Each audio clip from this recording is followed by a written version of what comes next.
ただいまご紹介いただきました河合ですけども、で私は日本美術史っていう勉強をしておりまして、特に15世紀から17世紀ぐらいの美術、特に絵画を専門にしていたんですけども、研究をしたり、学生がいろんな卒業論文を書いたりする中でですね、日本美術のことを考える中でですね、独異性というか西洋美術と比較した場合、あるいは中国美術もそうなんですけど、比較した場合ですね、絵画っていうもの、つまり後で触れますけれども、美術と言われている絵画や彫刻と、それから工芸と言われている、陶磁器とか漆のものとかですね、そういうものとの境目がですね、非常に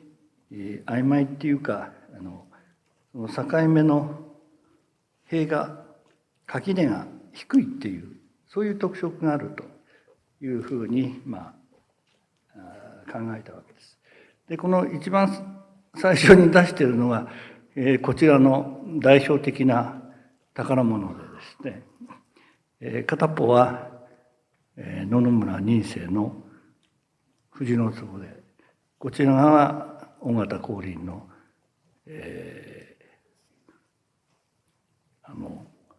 紅白梅図屏風なんですね。でこの2つはどこが違うの？格好は壺と屏風ですけどもね、どこが違うんだ？どっちも同じじゃないかっていうふうな印象を持たれるんじゃないんですかと思うんですね。壺は壺、絵画は絵画としての独立性っていうものに非常に曖昧というか、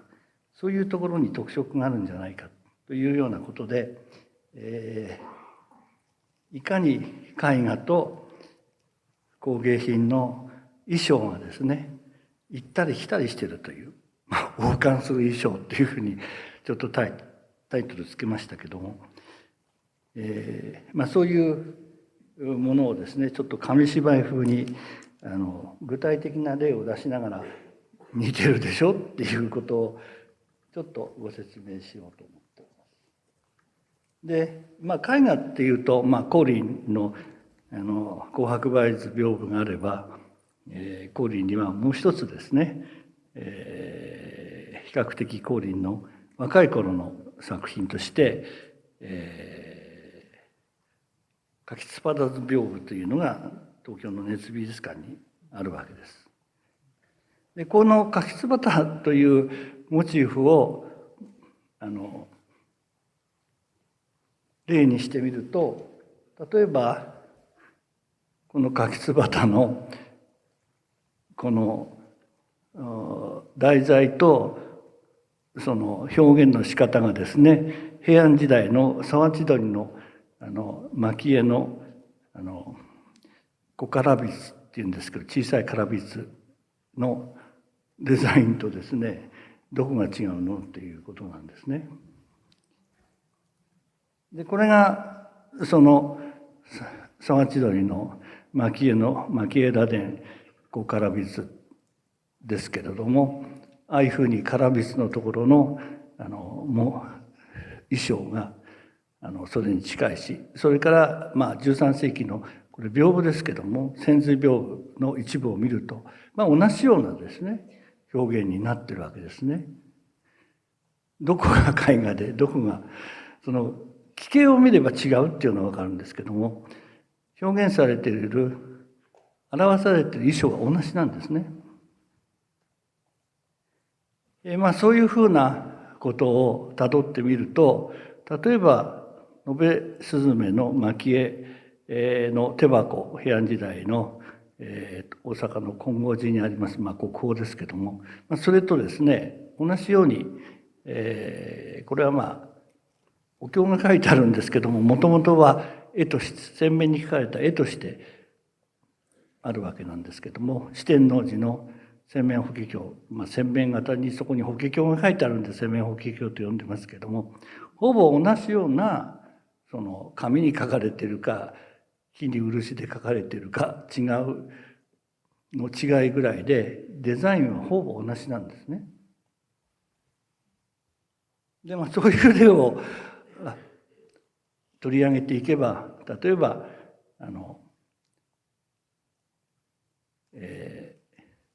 その漆のものの片輪車の螺鈿蒔絵手鉾と同じ四天王寺の洗面法華経のデザイン、どこに変わりがありますかという、非常に同じようなモチーフが自由に使われているということなんです。でもう一度その光琳の柿椿に戻りますと、柿椿のデザインっていうのはこういう具合に、例えばこの弁当箱みたいな右側ですね、こう皆さんから見ると左側のお弁当三下重ですけども、そのデザインにこういう柿椿の模様、それからあちら側のすずり箱にも柿椿の模様があったり、伊勢物語模様蒔絵すずり箱と書いてあるんですけども、そのテーマが意外と文学と結びついているということにもちょっと記憶しておく必要があると思うんですけど、皆さんの方から見て右側の方には柿椿、それから左側のそのすずり箱の中の部分ですね、そこには柳の木が描かれていて、その部分、その柳っていうのはお姫様を背中に沿って鬼が来るのが逃げるという芥川というチャプターがあるんですけど、それを書いてないんですね。でこういうのを物語の中の登場人物が登場しないで、そういう象徴的な植物だけがですね書かれているのを誰がつけたか知らないんですけど、留守模様っていうんですね。主人公はお留守ですよっていう感じで留守模様と呼んだりして、これは光琳の仮金屋の衣装図案帳にこういった柿椿ですねの模様の衣装があって、実際にはこれ光琳じゃないですけども、こういった着物の模様としてもそういう非常に絵画的な、やはり、八つ橋といいますか柿椿の模様が使われているということです。でそういうふうに、その、絵画と工芸品、我々美術と工芸、絵画と工芸品の衣装が同じようにですね、非常に行ったり来たりする共通のデザインを使ってるんですけども、もう一つそういうものをどういうふうに使うか、どういうふうに鑑賞されているかっていうことを見ていきますと、これは有名な「源氏物語」の一番古い、残された古い12世紀前半の徳川黎明会とか後藤美術館に残っておりますけれども、宿り木の巻という、そういう部分なんですが、これは宮廷の一室なんですね。でここではですね、絵画の部分とそれから工芸の部分が一緒にこういうふうに並べ立てられているっていうことなんです。でこういうふうな室内の調度を整えることを室内というんですけども、この室内についての古い文献は皆さんもご存知のかぐや姫の物語というのがあって、このかぐや姫っていうのが日本で一番最初にできた物語だと言われているんですけども、そのかぐや姫の中にかぐや姫をお嫁さんに迎えようとする大友の大納言というのが、そのかぐや姫をお迎えするために部屋の調度を整えるんですね。でそこにはこういった棚に漆のものが並んでたり、それから壁と壁の間には、絹に描いた絵が、そういう障壁画のように並べられていたということなんです。でこういうふうに日本の美術は、美術と、工芸は垣根が低いような衣装を使いながら、同時に機能や利用においても両方がアンサンブルになってるんですね。いわゆるアンサンブル、調和するように配置されているわけです。こういう、実物を出してみると、これ13世紀の潜髄屏風っていう屏風ですけども、こういったような、屏風がああいうふうに部屋に建てられていたりして、棚にはこういったような蒔絵の手箱があったり、蒔絵した棚があったりするわけです。でこれがその、平成17年に加藤純子さんという方が復元模写したんですね。先ほどのはちょっと色がこんな具合で見にくいんですけど、きれいに復元するとこういうふうにはっきりその蒔絵の調度品と絵画というものが同時に鑑賞されているという空間を作り上げて、鑑賞されていたわけです。でそのしつらえるということが整える、部屋の調度を整えるということでありまして、しつらえという先ほどひらがなで書きましたけども、室町時代になりますとそのしつらいっていうのがちょっと儀式ばってきまして、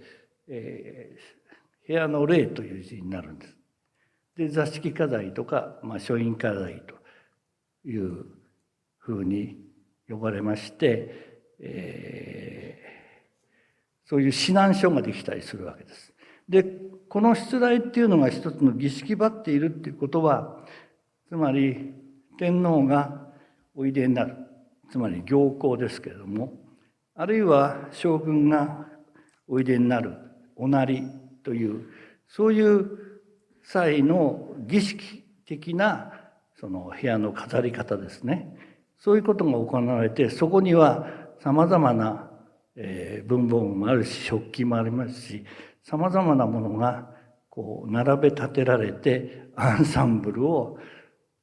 構成しているということです。でこの下の方は文阿弥っていうのはお花の、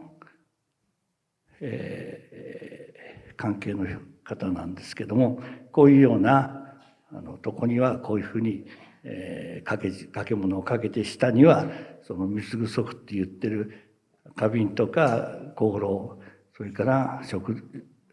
食材とかいうような3つのセットを置いて、こういうふうに飾りなさいという、そういう指南書ができたわけです。でこういうのが後に近世になりますと、茶の湯というのが、その武家や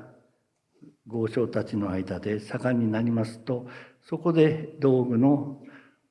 取り合わせとか道具組っていうのが、現在でも茶の湯の世界ではそういうことが行われています。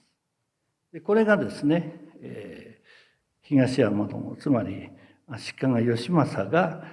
その東山に建てた東山御殿の復元図ですけども、こういう中で、復元をいろいろ先輩や専門の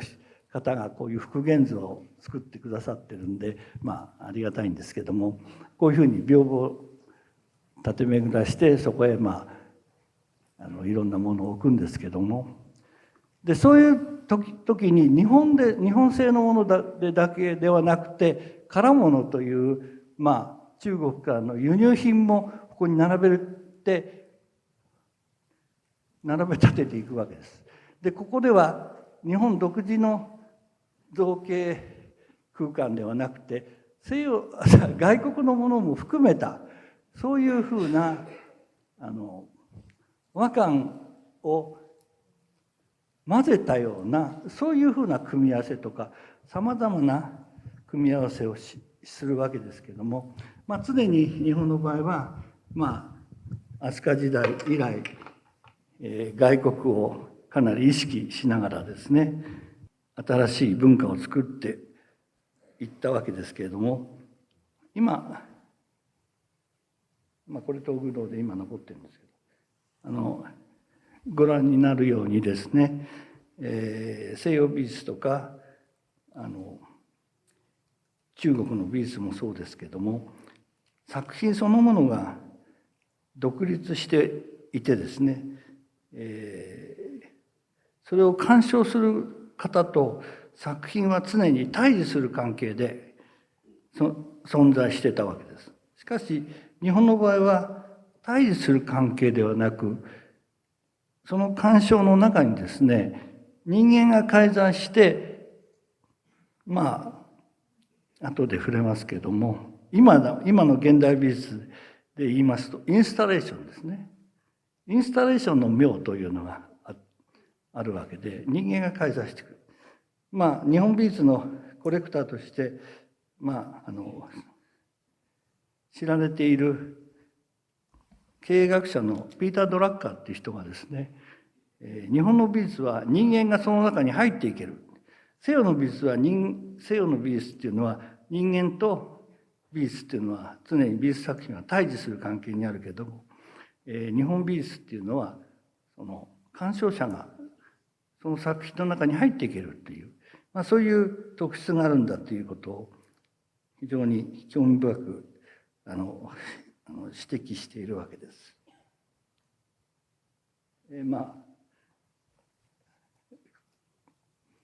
これは綴り箱ですけど、でもう一つですね、先ほどちょっと触れましたけれども、そのモチーフというのが平安時代以来やはり文学と非常によく結びついていると。で、西洋人の指摘だと、日本美術というのは常にそこの中に物語性があるんだということを指摘してますけれども、ナラティブなストラクチャーがあるというふうに言うんですけども、物語構造、文学的な要素が非常に強いということにも一つの特色があるわけですけれども、これも座談会の中で、取り上げることになると思うんですけれども、その日本の文化とか歴史というか、そういうものを辿っていくとですね、最近よく言われるわけですけども、人間と自然の共生っていうのを大事にしなくちゃいけないっていうようなことはよく言われてるんですけども、で西洋の文化っていうのは逆に自然を克服するっていうところからその文明とか科学っていうのが出てくるんですね。そこが大きな違いになっていて、こういう物語にも自然とそれを介する人間というものが常にあるわけで、これも伊勢物語で、これ留守模様まさに留守模様なんですけども、その物語の中の人物がそこにいるんだけど、だからピーター・ドラッカーが言うようにここへ自分が入っていけるってことなんですよ。でそういう構造になっているっていうことが非常に日本美術の重要な特質になっているのではないかというふうに思います。でそういうよりどころになるのが文学に出てくる名所であるとか式であるとか、でそういうものが名所や式の特別な場所ですね、特別な時というものが、歌枕という形で文学にはあるわけですけども、そういう歌枕的なものがモチーフになって、こういうふうにですね、桜と楓がですね一緒に書いてある。ああこれは吉野山と竜田川だなっていうふうにですね分かるわけですね。それが分からない人はちょっとダメっていうんで心ないって言われてるんですよ。その平安時代の心ない人っていうのはそういう教養がないっていうことなんですね。平安時代は心のあるなしが大事。しかし鎌倉時代とリアリズムになるとあれは西行ですかね、心なき人のなんとかの哀れ重立沢の秋の夕暮れってね、心ない人でも美しいものは美しいんだっていうのは鎌倉時代には出てくるんですけども、心のありなし大事なんで、これ見て桜と楓が変だな、季節がおかしいじゃないかなんていうのは本当に心のない人で、なるほど吉野山と竜田が合わせたなっていう、こういう屏風もあるんですね。吉野竜田、こういう歌、古今集の紀の友則とか、古今集の有名な業平の「ちはやぶる神をも知らず竜田川からくれないに水くぐると」って、そういうことで、この工芸と美術っていうものが分けられたのは、実はウィーン1873年にウィーンで万博に日本のものを出展するんですけど、その時に、そういう作品の分類をしなくちゃいけないので、その分類を西洋語に求めて、その翻訳の言葉として美術と工芸っていうのができたんです。つまり翻訳のための心臓語が美術や工芸であって、その辺が非常に、厳しいフランスではですね、美術工芸といっても何かはっきりしないじゃん、うやむやじゃないかっていうことで、美術館への出品を拒否されるわけですね。だから西洋美術においては日本の美術を持っていってもこれは美術だというふうには認識されなかった、美術だろうと思うんです。でこれは面白いことで、ヨーロッパの国々全部回ったわけじゃないんですけども、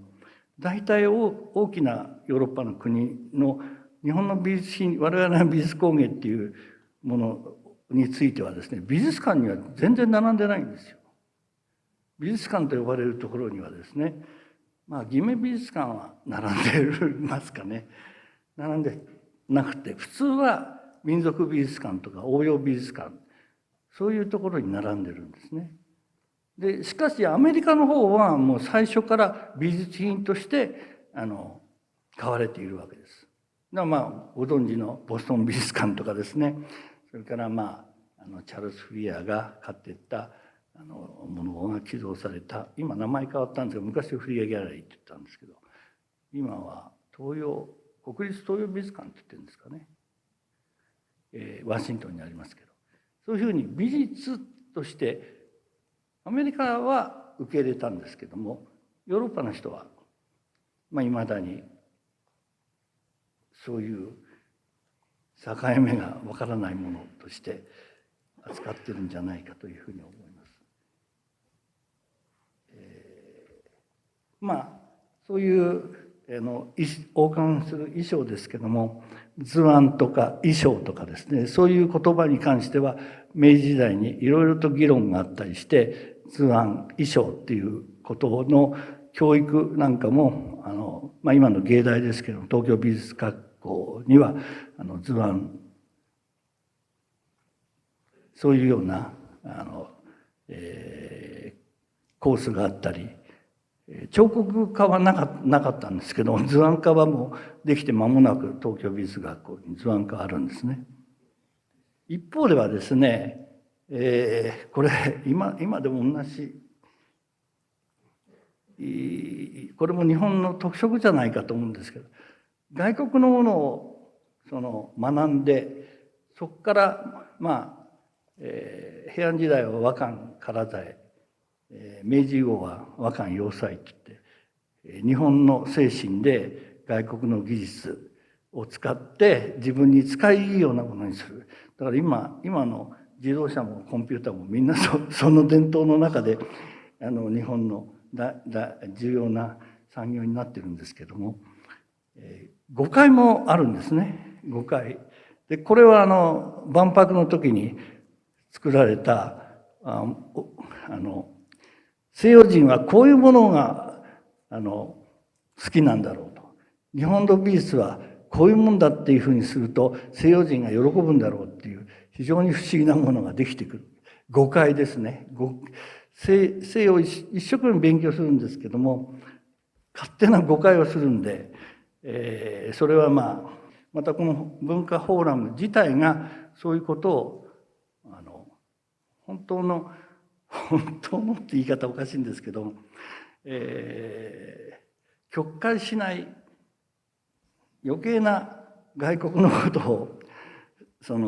憶測しないで素直に日本美術そのもの、日本文化そのものを伝えていく、そういう新しい役割を果たしていく必要があると思いますし、もはやグローバルな時代で日本だと日本のものは日本人しかわからないみたいな、そういう時代はもう終わったと思うので、この、文化フォーラムがそういうことに少しでも役立つような形でですね、発展させていかなきゃならないかというのは私たちコーディナーテの一つの願いなので、ぜひ皆さんもですね温かく見守ってまたご支援いただければ幸いだと思います。ご清聴ありがとうございました。